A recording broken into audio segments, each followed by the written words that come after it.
താനാ ക്ലയാടി പോയി മണലോറി വന്നോ നോക്കി. വല്യച്ഛൻ തൊമ്പി കുതിര, വല്യേട്ടൻ തൊമ്പി കഴുത. ഇത് രണ്ടും ചേർന്ന കോവർ കഴുതയുടെ കടിഞ്ഞാൻ പിടിക്കാനാണ് എന്റെ യോഗം. ഇങ്ങോട്ടാ? ഞാൻ ഇങ്ങോട്ടാ. ശരി. വല്യേട്ടൻ ചോദിക്കണതിലും കാര്യമുണ്ട്. എപ്പോഴും എന്തിനാ എന്റെ പുറകെ കിടക്കണേ? എനിക്ക് 100 വട്ടം ജോലിയുള്ളതാ. ചക്കിന് കെട്ടിയ കാളയാണെന്ന് കരുതി എല്ലാരും കൂടെ തെളിച്ചാലുണ്ടല്ലോ.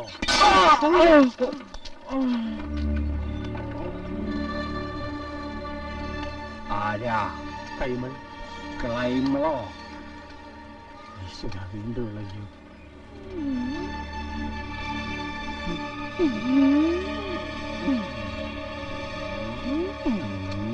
കുഞ്ഞിനെ അല്ല കൈമളെ, എനിക്കൊരു സംശയം.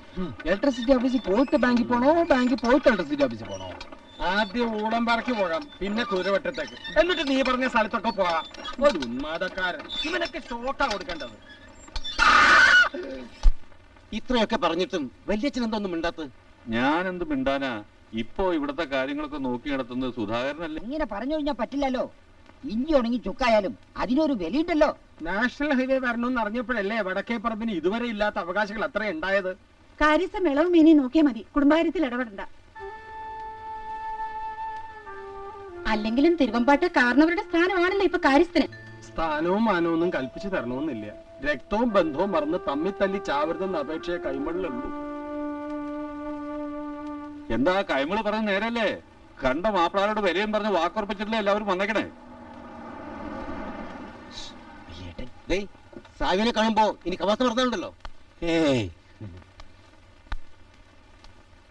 ഓഹോ, സൈന്യങ്ങളെയും കൊണ്ട് പടക്കുറിപ്പ് എത്തിയല്ലേ? എന്താ എല്ലാവർക്കും വേണ്ടത്? വടക്കേ പറമ്പിന്റെ കാര്യത്തിൽ തീരുമാനമെടുക്കണം. എന്ത് തീരുമാനം? അത് ഞങ്ങൾക്കും കൂടി അവകാശപ്പെട്ടതാ. നിങ്ങൾക്കുള്ളതൊക്കെ അച്ഛൻ മരിക്കുന്നതിന് മുമ്പ് എഴുതി വെച്ചിരുന്നു. അത് ഞാൻ കൃത്യമായിട്ട് തന്നിട്ടുണ്ട്. പിന്നെ കണക്ക് പറയുകയാണെങ്കിൽ ഒസ്യത്തിലില്ലാത്ത ഒരു കൂട്ടം ചെലവുകൾ ഉണ്ടായിട്ടുണ്ട്. അറിയോ നിനക്കത്? അച്ഛൻ ചെയ്യേണ്ട കടമ ഏട്ടൻ ചെയ്തു, അത്രയല്ലേ ഉള്ളൂ. മാത്രമല്ല അച്ഛൻ സമ്പാദിച്ചതിനാണല്ലോ ചെലവാക്കിയതും. എടി സുഭദ്രേ, സൗദാമിനി ആരോടാ സംസാരിക്കുന്നറിയോ? കണ്ടില്ലേ, ഇതാണ് ഇവിടുത്തെ പ്രശ്നം. ഞങ്ങൾക്കൊന്ന് മുഖത്തോക്കി സംസാരിക്കാൻ പറ്റില്ല. നിനക്ക് സംസാരിക്കണം അല്ലേടാ? അടിച്ചു നിന്റെ കരണം ഞാൻ പൊളിക്കും. വത്തിയെടുക്കാൻ വന്നിരിക്കുന്നു ഞാനൂലുകൾ. കാര്യം പറയുമ്പോ കയ്യൂ കാണിച്ചിട്ട് കാര്യമില്ല. സ്വത്തിന്റെ കാര്യത്തിൽ ഒരു തീരുമാനമെടുക്കണം. ഇല്ലെങ്കിൽ നിയമത്തിന്റെ വഴി നോക്കി നിങ്ങൾ. നിയമം വകുപ്പും പറഞ്ഞ് എന്നെ വരട്ടണ്ട. ഞാൻ കാണാത്ത കേസുമില്ല, കോടതിയില്ല. സംഘടിച്ച് നേടാമെങ്കിൽ നേടിക്കോ. ഏത് കോടതി കയറാനും ഞാൻ തയ്യാറാ.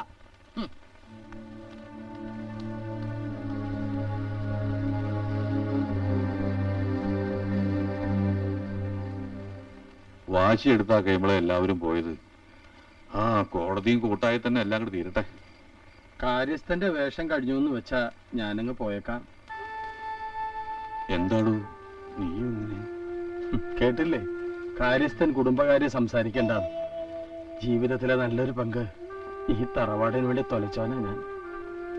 യാചിക്കാത്ത യാചകന്റെ മുമ്പില് രാജാവ് വിറയ്ക്കും. ഈ തറവാട്ടിൽ ഒരാളെ ഞാൻ പേടിക്കുന്നുള്ളൂ, നിന്നെ. ഒന്നും നേടാത്ത നിന്നെ. എനിക്കൊന്നും വേണ്ട, ഒരപേക്ഷയുണ്ട്. എന്താണോ? വെട്ടിപ്പിടിക്കാനെത്തിയ അവകാശികൾക്കിടയിൽ ആരും അന്വേഷിക്കാത്ത ഒരുവനുണ്ട്, നമ്മുടെ കുഞ്ഞു. ഈ ബഹളത്തിനിടയിൽ നമ്മൾ കൂടി അവനെ മറന്നാൽ ഒക്കെ മനസ്സിലുണ്ടോ? എന്താ ചെയ്യാ? ഒരു കല്യാണം കഴിപ്പിച്ച് കാര്യപ്രാപ്തി ഉണ്ടാക്കാന്ന് കരുതി നിലയും വിലയും പറഞ്ഞ് പലരോടും ചോദിച്ചു. തലയ്ക്ക് സുഖമില്ലാന്ന് പറഞ്ഞ് പെണ്ണിനെ തരില്ലാന്ന് പറഞ്ഞ തട്ടിപ്പറിക്കാൻ പറ്റുമോ?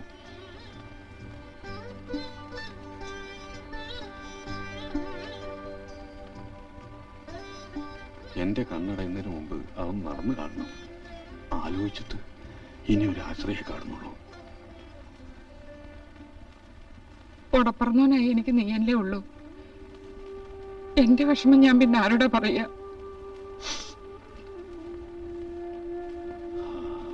നല്ല നല്ല ബന്ധങ്ങള് ഒരുപാട് ഇങ്ങോട്ട് വന്നതാ. എന്താ ചെയ്യാ? നാട്ടുകാരും ബന്ധുക്കാരും കരാർ ഏറ്റെടുത്തിരിക്കില്ലേ മുടക്കാൻ. 3-4 കൊല്ലം മുമ്പ് അവനെന്തോ വിഭ്രാന്തി ഉണ്ടായിട്ടുണ്ട്. അതിന്റെ ശിക്ഷ എപ്പോഴും അനുഭവിച്ചോണ്ടിരിക്കുക. പെറ്റ വേറല്ലേ, എന്റെ കുട്ടിക്ക് ഒരു അസുഖവും ഇല്ല, എനിക്കറിയാം.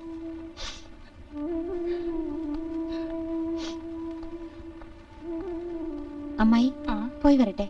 ശരി മോളെ. വലിച്ച വരട്ടെ. നിന്റെ പഠിത്തം ഇനിയും തീർന്നില്ലേ മോളെ? വീട്ടില് വെറുതെ ഇരിക്കണ്ടല്ലോ എന്ന് കരുതി കമ്പ്യൂട്ടർ ക്ലാസ് ചേർത്തിരിക്കുക. ഓ കൊള്ളാം. എന്നാ നമ്മള് പോയി വരും.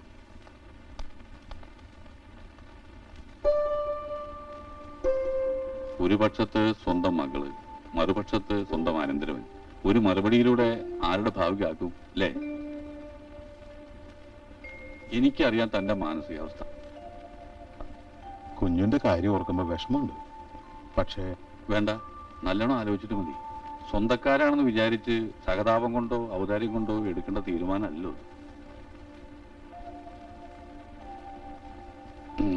ഇറങ്ങാണോ? ആ, പാടത്ത് പണിക്കാരുണ്ട്. ഊണ് കഴിച്ചിട്ട് പോയാ പോരെ? പിന്നെ ആവാം.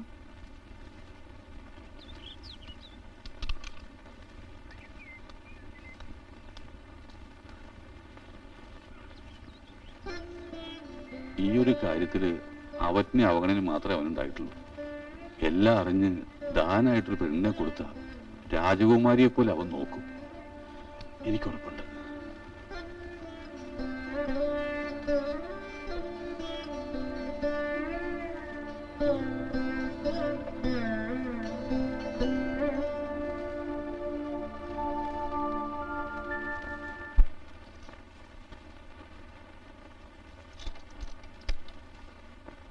ലഗ്നസ്ഥേ ദിഷണേ ദിവാകരസുതോ ഭൗമോസവാ ദ്യൂനകേ മന്ദേ ലഗ്നഗതേ മതാത്മജതപ സംസ്ഥോ മഹീനന്ദന. ലഗ്നത്തിന് നീജസ്ഥനായ ചൊവ്വയുടെ ദൃഷ്ടിയുള്ളതുകൊണ്ടാണ് വിഭ്രാന്തിയുടെ ലക്ഷണം കാണിച്ചത്. പക്ഷെ ജാതവശാലിന് ഒന്നും ഭയപ്പെടാനില്ല. കുട്ടികളുടെ പൊരുത്തം കൂടി ഒന്ന് അറിഞ്ഞാൽ. 8 പൊരുത്തോണ്ടേ 10 ലെറ്റർ കിട്ടുകയെന്ന് വെച്ചാൽ അതൊരു ഭാഗ്യാണ്. ആ, അപൂർവമായി കിട്ടുന്നത് ആ മഹേന്ദ്രപുരത്തം, അതുകൊണ്ട്. പക്ഷെ ഒരു കുഴപ്പം കാണുന്നുണ്ടല്ലോ മേന്നെ. എന്താ പണിക്കരെ? കുടുംബപരമായി ദുരിതങ്ങൾ കാണുന്നു. അതിന്റെ ലക്ഷണമാണ് തറവാട്ടിലെ ഇളയ സന്തതിയിൽ ഉന്മാദമായി കാണിച്ചത്. എന്റെ ദേവരെ, എന്താ പണിക്കരെ അതിനൊരു പ്രതിവിധി? നോക്കാം. എന്റെ ഭാഗ്യലക്ഷ്മി, നീ ഒന്ന് അടങ്ങ്. ഒക്കെ നേരെയാവും. ആ ചായന്റെ കേസ് നമുക്ക് അനുകൂലാവുന്ന വക്കീൽ പറഞ്ഞത്. എനിക്കതല്ല, മേനി പറയാൻ ആകെ ഉള്ളത് ആ വോട്ട് കമ്പനിയാ. അതും കൂടി പങ്കുവെക്കാന്ന് വെച്ചാ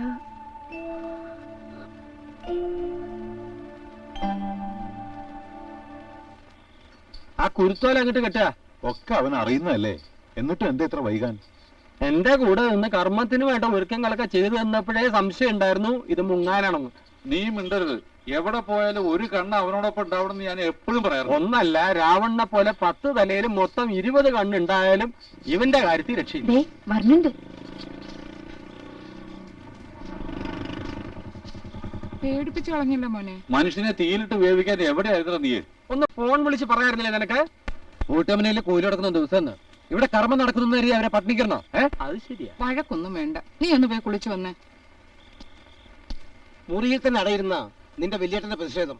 ദേഷ്യം മുഴുവൻ വല്ലിച്ചനോടാ. ആ ത്രിലോകസുന്ദരി മോളിൽ തന്നെ ഉള്ളത്. വന്നു കയറിയപ്പോ ഒരു നോക്ക് കണ്ടു. ഞാൻ മിണ്ടാനും ചിരിക്കാനൊന്നും പോയില്ല. ആ, എല്ലാരും ഉണ്ടല്ലോ. എവിടെയായിരുന്നില്ല നീ? എന്റെ ചേച്ചി 100 വട്ടം പണിയല്ലേ, ബിസി ബിസി. ആ, ഇഴந்த കുഞ്ഞേച്ചിയുടെ മുഖത്ത് കടന്നല്ലോ എത്തിയോ? മുഖം ഇങ്ങനെ വീർത്തിരിക്കണു. സുഖമില്ലേ? ഓ, മതി മതി.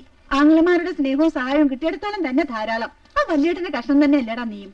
ചേച്ചി, വെറുപ്പും വിദ്വേഷമൊന്നും ഇല്ലാതെ പണ്ട് ഓണത്തിനും വിഷുവിനും ഒന്നും അല്ലേ സ്നേഹത്തോടെ എല്ലാവരും നേരി കാണാനാ ഞാൻ ഈ കർമ്മത്തിന് സമ്മതിച്ചു തന്നെ. അപ്പൊ ഒരുമാതിരി.